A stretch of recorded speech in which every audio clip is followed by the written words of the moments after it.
And Francis Henry Beach, who was in the United States Army, a cavalry officer, took them sort of under his wing.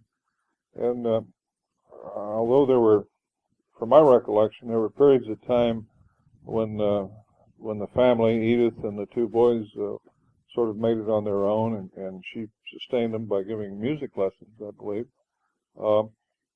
They also spent time living in the household of Uncle Beach in places like Fort Sill, Oklahoma. Dad used to tell me that he recalls one period when he was in Fort Sill seeing Geronimo sitting for a very famous portrait there while he was in captivity. Eventually, probably as a result of this exposure and Uncle Beach's influence, my father attended the United States Military Academy, graduated in 1915 in company with Dwight Eisenhower and Omar Bradley and a number of other people who became famous generals in World War II. And he was a cavalry officer when he graduated.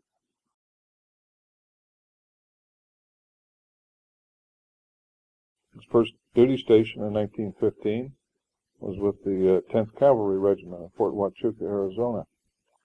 And while he was with that unit, I believe still a second lieutenant, he participated in what came to be known as the Pershing Expedition, which was an expeditionary force or an invasion, if you will, of U.S. troops into Mexico to try to put down a revolutionary political leader called Pancho Villa, having the expedition or the incursion into Mexico having been occasioned by a number of border incidents, which finally culminated in a raid by Pancho Villa into Columbus, New Mexico.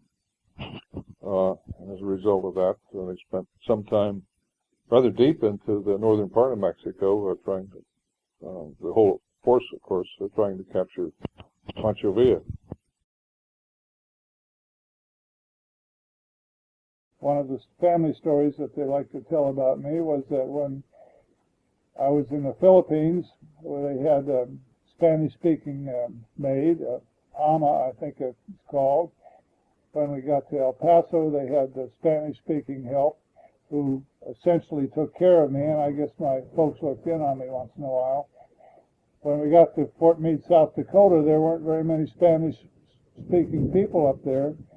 And my mother discovered that I spoke a little Spanish and she didn't speak any, and she couldn't communicate with me. And my father, however, did speak Spanish, and there are several stories about how frustrated my mother was with me because she thought I was recalcitrant or perhaps a little bit backward or something. And when my father would come home, he would convey the directions to me in Spanish, and I would immediately execute them.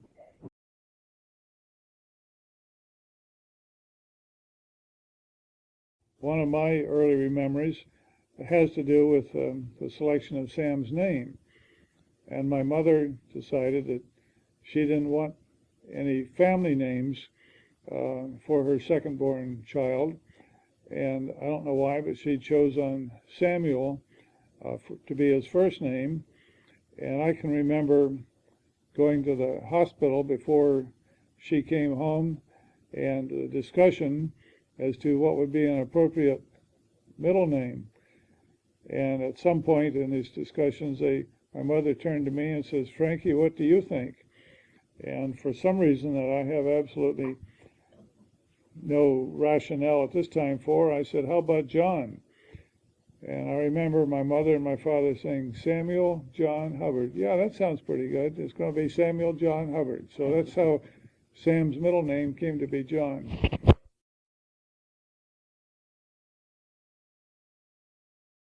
Fall of 1930, Dad was transferred from Amherst, Massachusetts, an ROTC assignment there, to Pittsburgh, Pennsylvania, where he assigned for duty with the organized reserves as an instructor to a reserve cavalry regiment located at Pittsburgh at that time. Frank just informs me as we're sitting here that the unit that Dad was associated with there, the 308th Cavalry of the 62nd Cavalry Division, in World War II became part of the, or at least associated with the 99th Infantry Division, which was the division that Frank served with in combat in Europe in World War II. In a family sense, the two most important things, I guess, that happened during the 4 years my dad was stationed in Pittsburgh was that, first of all, in 1934, the family went on leave to visit relatives in California. Dad left the family there and returned to do for some duty with summer camp reserve unit activities. And having left the family in California, in 1934, my mother was diagnosed with cancer and underwent radical surgery and some X-ray and radium treatments at Letterman General Hospital. And following that treatment, she recovered well enough to and returned with the family to Pittsburgh. Later in that same year, I think my brother Frank suffered a serious accident while roller skating in Pittsburgh with some friends. He was struck by an automobile and had serious compound fractures to his left leg.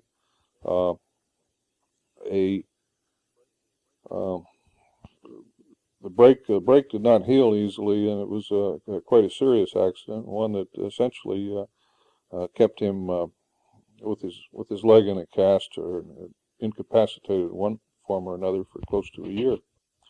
Because of my mother's illness and the desire to be close to Letterman General Hospital, where she had received her treatment, the family was moved in 1934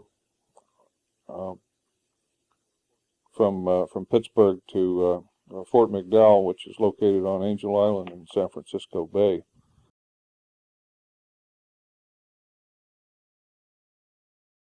Late 1938 or early 1939, when our family moved from Fort McDowell on Angel Island in San Francisco Bay to Brownsville, Texas.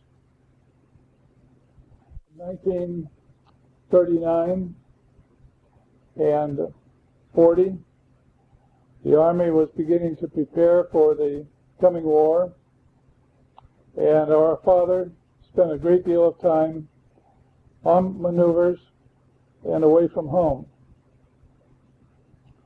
I attended high school my junior year in Brownsville from 1939 and 1940.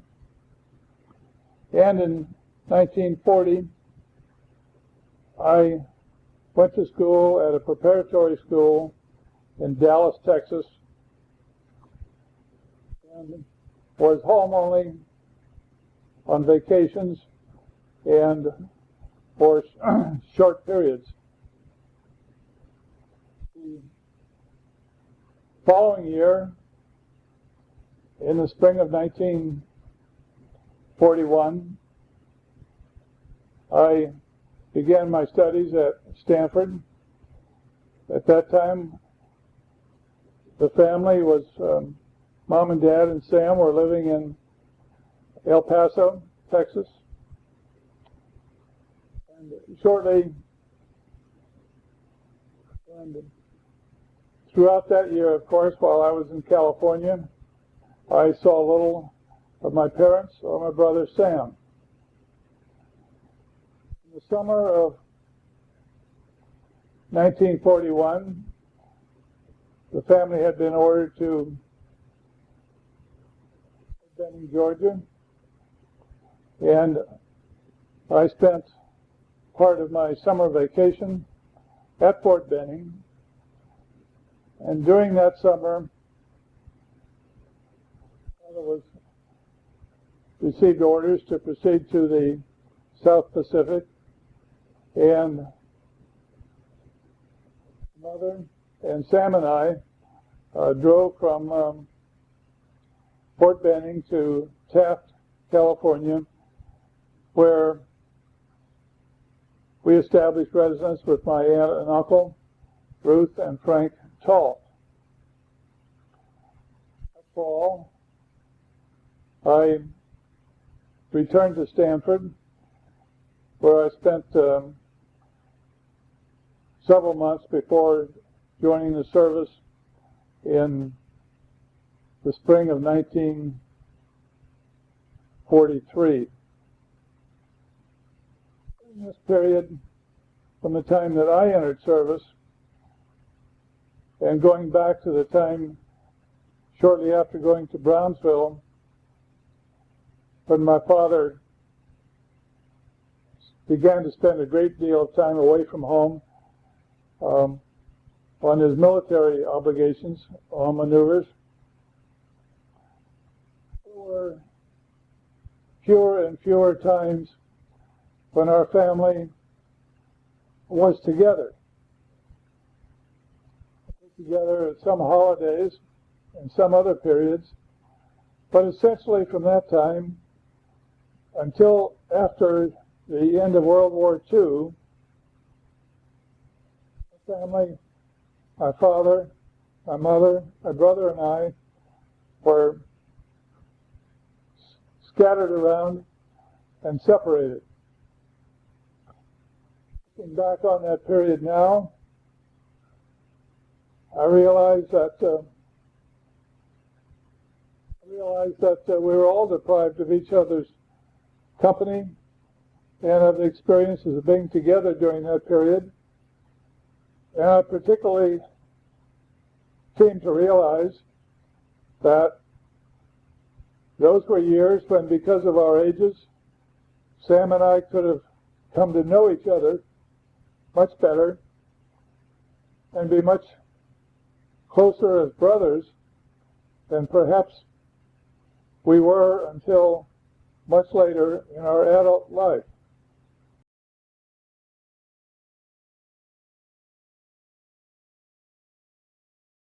Spent approximately 2 years at Fort Brown, Texas, which is, if I didn't say it before, is located in Brownsville, Texas, and where Dad served with the 12th Cavalry Regiment. And this was, for him, mostly a period of maneuver. The Army was changing and modernizing and essentially getting ready for World War II. In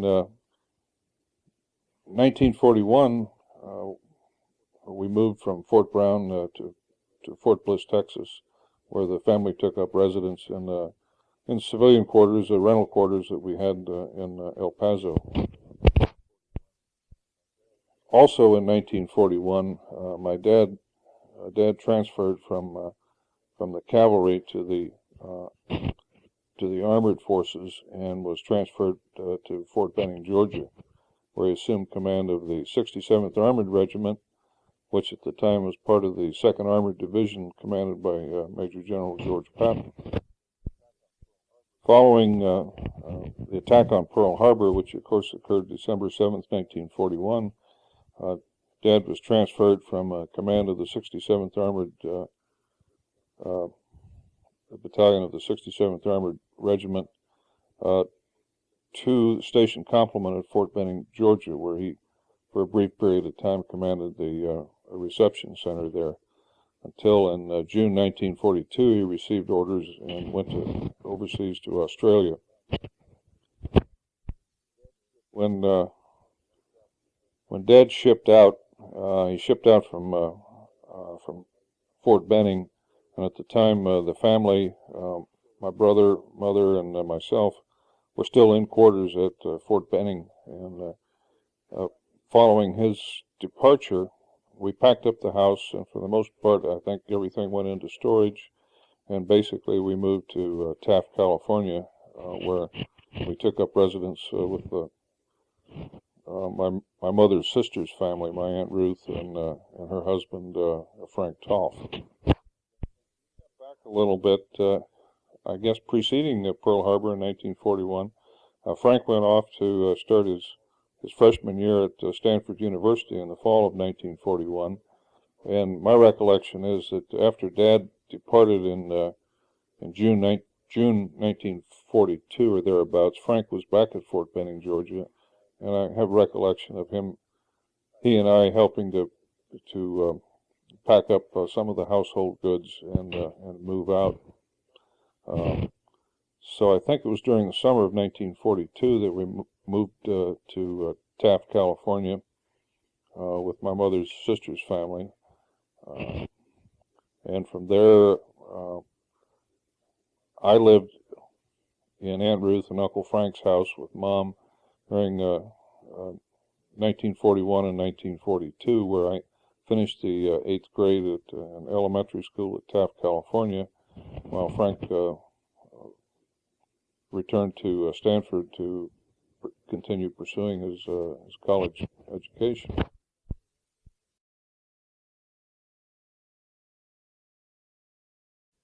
Following my mother's death in Bakersfield, California, in April 1946, I returned to Roswell, finished out the year at New Mexico Military Institute, and then came back on home and attended most of the following school year at Bakersfield High School. I didn't quite get through the whole year before we decided that probably the thing for me to do, if I wanted, in order to pursue the possibility of an appointment to West Point, was to go to a preparatory school in San Francisco. So I spent from 1947 through most of the spring of 1948 in the preparatory school at in San Francisco, and then entered West Point in the about the first somewhere around the 1st of July in 1948.